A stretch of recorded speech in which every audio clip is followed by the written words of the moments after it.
Happy Sankranti.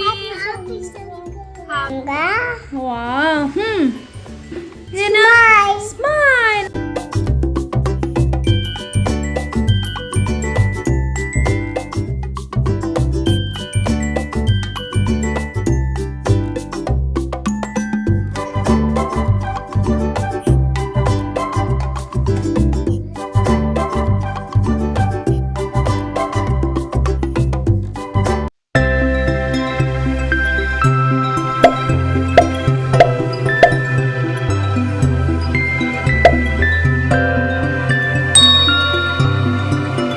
ಎಲ್ಲರಿಗೂ ಮಕರ ಸಂಕ್ರಾಂತಿಯ ಹಾರ್ದಿಕ ಶುಭಾಶಯಗಳು.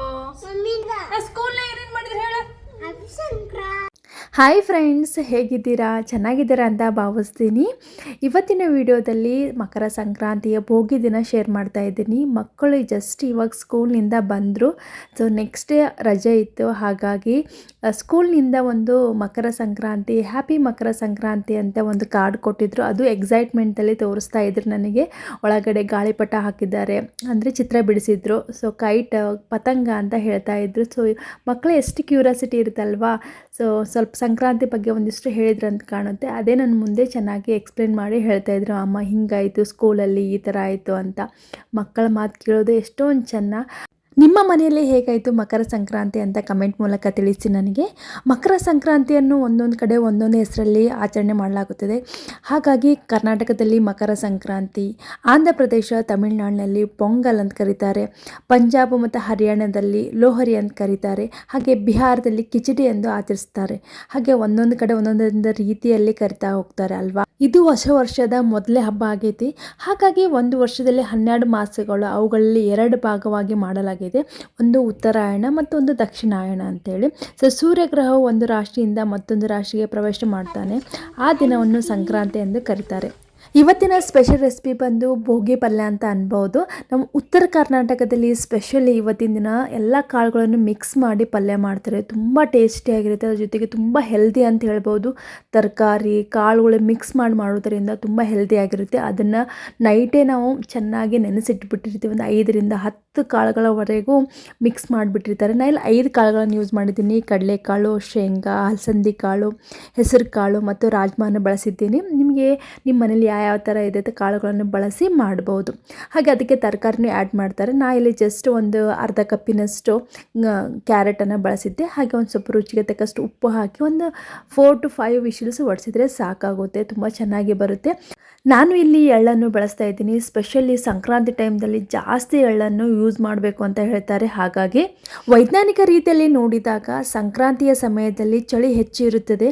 ಹಾಗಾಗಿ ಎಳ್ಳು ಸೇವನೆಯಿಂದ ದೇಹದ ಉಷ್ಣತೆಯನ್ನು ನಾವು ಹೆಚ್ಚು ಮಾಡ್ಬೋದು ಅಂತ ಹೇಳ್ತಾರೆ. ಹಾಗೆ ಅದ್ರ ಜೊತೆಗೆ ಚರ್ಮದ ಕಾಂತಿ ಕೂಡ ಹೆಚ್ಚಾಗುತ್ತದೆ. ಹಾಗಾಗಿ ಜಾಸ್ತಿ ಎಳ್ಳನ್ನು ಬಳಸಬೇಕು. ಅದ್ರ ಜೊತೆಗೆ ಶೇಂಗಾ ಮತ್ತು ಅದ್ರ ಜೊತೆಗೆ ನಮಗೆ ಸ್ವಲ್ಪ ರೋಗ ನಿರೋಧಕ ಶಕ್ತಿಯನ್ನು ಹೆಚ್ಚಿಸಲು ನಮಗೆ ಬೆಲ್ಲವನ್ನು ಬಳಸಬೇಕಾಗುತ್ತೆ. ಬನ್ನಿ ಇಲ್ಲಿ ಪಲ್ಯ ಹೇಗೆ ಮಾಡೋದು ನೋಡೋಣ. ಜಸ್ಟ್ ಒಂದು ಟೇಬಲ್ ಸ್ಪೂನ್ದಷ್ಟು ಎಣ್ಣೆ ಹಾಕಿ ಅದಕ್ಕೆ ಜೀರಿಗೆ, ಸಾಸಿವೆ, ಸ್ವಲ್ಪ ಕರಿಬೇವು ಸೊಪ್ಪು ಹಾಕಿ ಯೂಶ್ವಲಿ ನಾವು ಹೇಗೆ ಪಲ್ಯ ಮಾಡ್ತೀವೋ ಅದೇ ಥರ ಮಾಡ್ತಾ ಇದ್ದೀನಿ. ಹಾಗೆ ಅದಕ್ಕೆ ನಾನು ಒಂದು ಹೆಚ್ಚಿಟ್ಕೊಂಡಂಥ ಮೀಡಿಯಮ್ ಸೈಜ್ ಈರುಳ್ಳಿ ಹಾಕಿ ಚೆನ್ನಾಗಿ ಹಸಿ ವಾಸನೆ ಹೋಗುವವರೆಗೆ ಚೆನ್ನಾಗಿ ಫ್ರೈ ಮಾಡ್ಕೊತೀನಿ. ಅದ್ರ ಜೊತೆಗೆ ನಾನು ಶುಂಠಿ ಬೆಳ್ಳುಳ್ಳಿ ಪೇಸ್ಟನ್ನು ಫ್ರೆಶ್ ಆಗಿ ಕುಟ್ಕೊಂಡು ಹಾಕ್ತಾ ಇದ್ದೀನಿ. ಇದರಿಂದ ಫ್ಲೇವರ್ ತುಂಬ ಚೆನ್ನಾಗಿ ಬರುತ್ತೆ. ಇಲ್ಲಿ 5 ವಿಶಿಲ್ಸ್ ಕೂಗ್ಸಿದ್ದೆ, ಹಾಗಾಗಿ ತುಂಬ ಚೆನ್ನಾಗಿ ಬೆಂದಿದೆ ಕಾಳುಗಳೆಲ್ಲ. ಅಷ್ಟು ನೋಡಿದೆ ನಾನು ಚೆಕ್ ಮಾಡಿ, ತುಂಬ ಪರ್ಫೆಕ್ಟಾಗಿ ಬಂದಿತ್ತು.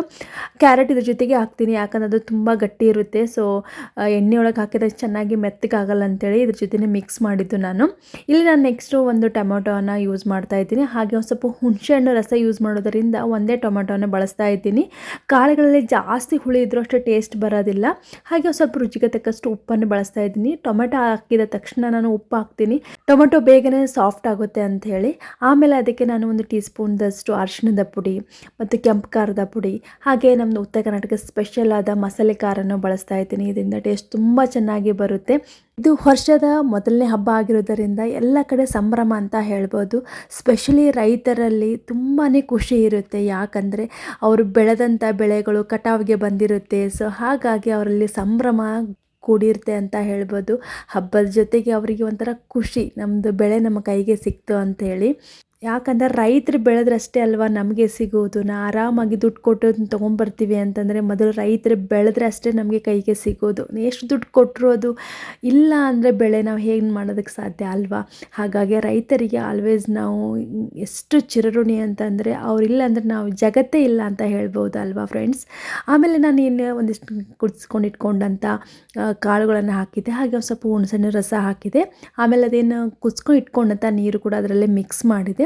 ಆಮೇಲೆ ಒಂದು ಸ್ವಲ್ಪ ನಾನು ಕಾಳುಗಳು ತೆಗೆದಿಟ್ಕೊಂಡಿದ್ದೆ, ಅದನ್ನೇ ಈ ಥರ ಪೊಟ್ಯಾಟೊ ಮ್ಯಾಶರ್ನಿಂದ ಚೆನ್ನಾಗಿ ಮ್ಯಾಶ್ ಮಾಡಿ ನಾನು ಹಾಕ್ತಾಯಿದ್ದೀನಿ. ಇದರಿಂದ ಕನ್ಸಿಸ್ಟೆನ್ಸಿ ಸ್ವಲ್ಪ ಚೆನ್ನಾಗಿ ಬರುತ್ತೆ ಅಂತ. ಇಲ್ಲಾಂದರೆ ನೀರು ಬೇರೆ ಬೇರೆ ಅಂತ ಅನಿಸುತ್ತೆ, ಕಾಳುಗಳು ಬೇರೆ ಥರ ಆಗುತ್ತೆ. ಹಾಗಾಗಿ ಅದು ಚೆನ್ನಾಗಿ ಮ್ಯಾಚ್ ಆಗಲಿ ಅಂತೇಳಿ ನಾನು ಮ್ಯಾಶ್ ಮಾಡಿ ಮಿಕ್ಸ್ ಮಾಡ್ತಾಯಿದ್ದೀನಿ.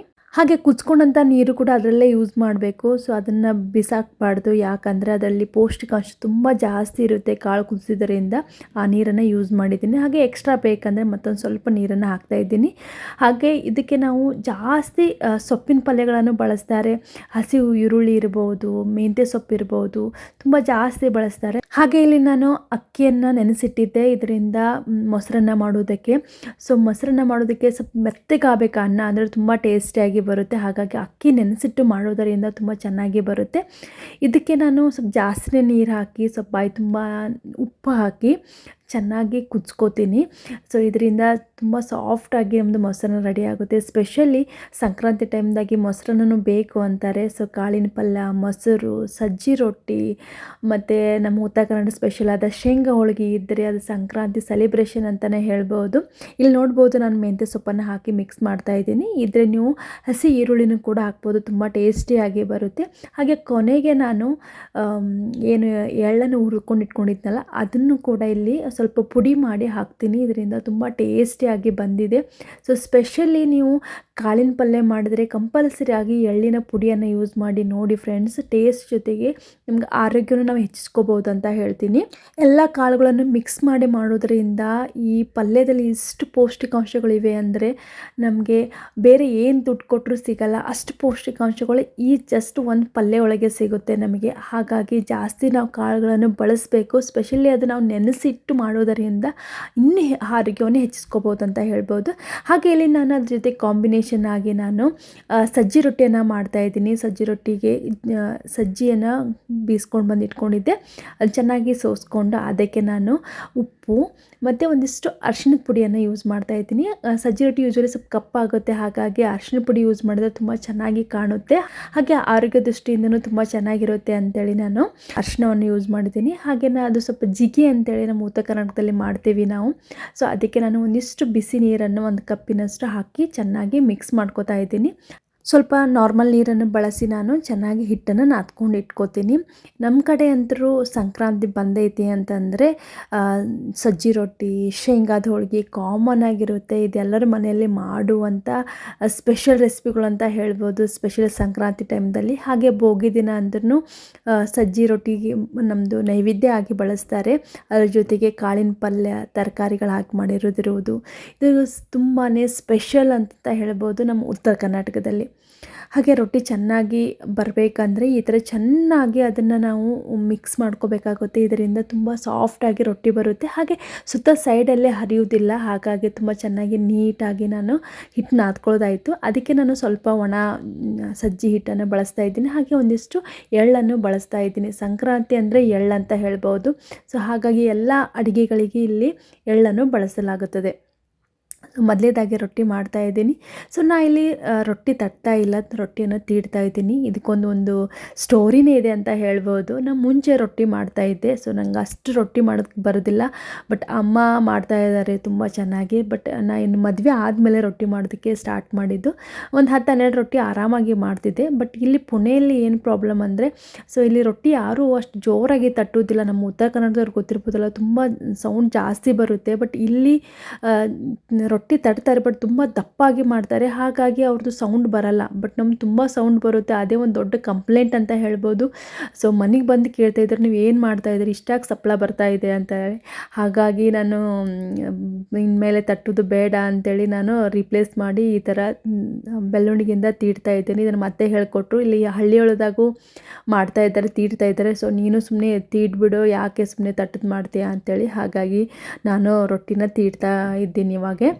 ಆಮೇಲೆ ಎಳ್ಳಚ್ಚಿ ಈ ಥರ ಚೆನ್ನಾಗಿ ಬೇಯಿಸ್ಕೋಬೇಕಾಗುತ್ತೆ. ಇಲ್ಲಿ ಲೋ ಫ್ಲೇಮ್ದಲ್ಲಿ ಇಟ್ಟು ಬೇಯಿಸಿದರೆ ತುಂಬ ಕಡಕ್ ರೊಟ್ಟಿ ಅಂತ ಕರೀತಾರೆ, ಆ ಥರ ರೊಟ್ಟಿ ರೆಡಿ ಆಗುತ್ತೆ. ಸೊ ಇದು ಜಾಸ್ತಿ ಫ್ಲೇಮ್ ಇಟ್ಟು ಜಲ್ದಿ ಬೇಗ ಸುಟ್ಟು ಹೋಗುತ್ತೆ, ಹಾಗಾಗಿ ಲೋ ಫ್ಲೇಮ್ದಲ್ಲಿ ಇಟ್ಟು ನಾವು ಕಡಕ್ ರೊಟ್ಟಿಯನ್ನು ನಾವು ಮಾಡ್ಕೋಬೋದು.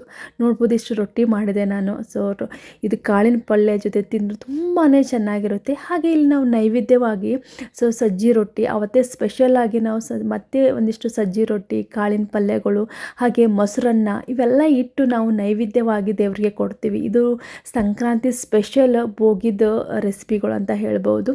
ಸೊ ದೇವರಿಗಾಗಿ ಮಾಡುವಂಥ ಇದು ನಮ್ಮದು ಐಟಮ್ಸ್ಗಳು. ಸೊ ಅದನ್ನೇ ನಿಮ್ಮ ಮುಂದೆ ಶೇರ್ ಮಾಡ್ತಾ ಇದ್ದೀನಿ. ನಿಮಗೆ ಹೇಗೆ ಅನ್ನಿಸ್ತು ನಮ್ಮ ಉತ್ತರ ಕರ್ನಾಟಕ ಸ್ಪೆಷಲಾಗಿ ನಾವು ಭೋಗಿಯನ್ನು ಹೇಗೆ ಆಚರಿಸ್ತೀವಿ ಮತ್ತು ಯಾವ ಥರ ಅಡುಗೆಗಳನ್ನು ಮಾಡ್ತೀವಿ ಅಂತ ನಿಮ್ಗೆ ಒಂದಿಷ್ಟು ನನಗೆ ಗೊತ್ತಿರುವಂಥದ್ದು ನಿಮ್ಮ ಜೊತೆ ಶೇರ್ ಮಾಡ್ತಾ ಇದ್ದೀನಿ. ಅದು ನಾನು ಪುಣೆಯಲ್ಲಿ ಇರೋದರಿಂದ ನಾನೇನಷ್ಟು ಜಾಸ್ತಿ ಏನು ಆಚರಣೆ ಮಾಡಲ್ಲ, ಬಟ್ ನನಗೆ ಎಷ್ಟು ಗೊತ್ತಿರುತ್ತೆ ಅಷ್ಟು ಮಕ್ಕಳಿಗೆ ಮುಂದಿನ ಪೀಳಿಗೆಗೆ ಗೊತ್ತಾಗಬೇಕಲ್ವ. ಹಾಗಾಗಿ ಇವತ್ತು ಸಂಕ್ರಾಂತಿ, ಸೊ ಈ ಥರ ಪಲ್ಯ ಮಾಡ್ತಾರೆ, ಈ ಥರ ಸಜ್ಜಿ ರೊಟ್ಟಿ ಮಾಡ್ತಾರೆ, ಹಾಗೆ ಮೊಸರನ್ನ ಮಾಡಬೇಕಾಗುತ್ತೆ. ಹಾಗೆ ನೈವೇದ್ಯವಾಗಿಯೂ ನಾವು ಇದನ್ನು ಬಳಸ್ತೀವಿ ಅಂತ ಮಕ್ಕಳಿಗೆ ಹೇಳ್ಕೊಟ್ಟಂಗೂ ಆಯಿತು, ಹಾಗೆ ಮನೆಯಲ್ಲಿ ಹೆಲ್ದಿಯಾದ ರೆಸಿಪಿಗಳು ಮಾಡ್ಕೊಂಡು ತಿಂದಂಗೆ ಆಯಿತು ಅಲ್ವಾ ಫ್ರೆಂಡ್ಸ್. ಹಾಗೆ ನಿಮಗೆ ಈ ವಿಡಿಯೋ ಹೇಗೆ ಅನ್ನಿಸ್ತು ಅಂತ ಕಮೆಂಟ್ ಮೂಲಕ ತಿಳಿಸಿ. ಹಾಗೆ ಇಷ್ಟ ಆದರೆ ನಮ್ಮ ಚಾನಲ್ಗೆ ಸಬ್ಸ್ಕ್ರೈಬ್ ಆಗಿ, ಹಾಗೆ ಪಕ್ಕದಲ್ಲಿರುವ ಬೆಲ್ ಐಕನನ್ನು ಪ್ರೆಸ್ ಮಾಡೋದ್ರಿಂದ ನಾನು ಹಾಕುವ ನೆಕ್ಸ್ಟ್ ವಿಡಿಯೋದ ನೋಟಿಫಿಕೇಷನ್ ಕೂಡ ನಿಮಗೆ ಸಿಗುತ್ತೆ. ಮತ್ತೆ ನಿಮಗೆ ಹೊಸ ವಿಡಿಯೋದೊಂದಿಗೆ ಸಿಗ್ತೀನಿ. Thank you for watching.